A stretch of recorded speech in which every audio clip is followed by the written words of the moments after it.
So in this segment, we're going to be discussing Jeremy Hunt potentially breaking the law over, or sorry, I should say the Treasury breaking the law potentially over the fact that they didn't disclose the 9.5 billion pound black hole within the Treasury, because it's not 22 billion pounds, it's 9.5.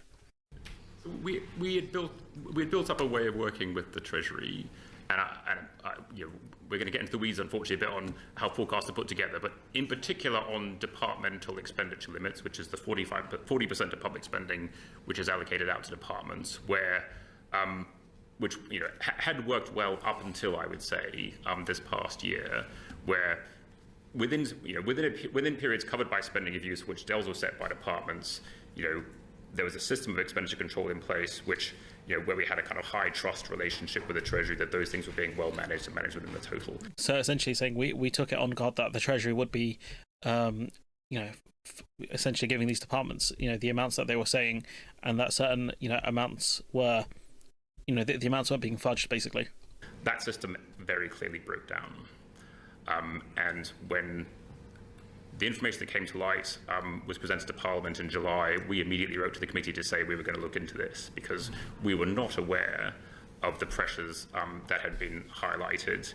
We did our own investigation, overseen by our own non-executive directors, and asked the Treasury the specific question: what were you aware about in terms of departmental pressures? At the time, we were putting together the March budget, which was earlier in time than the July statement, about spending about pressures on departmental spending. And the short answer was that there were about £9.5 billion worth of net pressure on departments' budgets. So essentially £9.5 billion departments would have to find in savings. Which they did not disclose to us as part of our usual budget preparation process around DEL, which under the law and under the Act they should have done.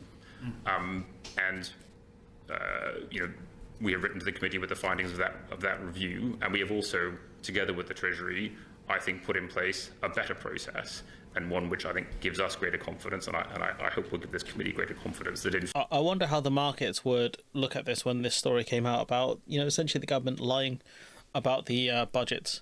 Future, that kind of failure will not happen again, and that the scrutiny of and it will involve greater scrutiny on our part of departmental expenditure limits and the preparation of departments' budgets, to make sure that those kind of pressures do get disclosed to us, and if they are disclosed to us, we have a conversation about how they're going to be managed, how they're going to be offset. What does that mean for net overspending or underspending against departmental?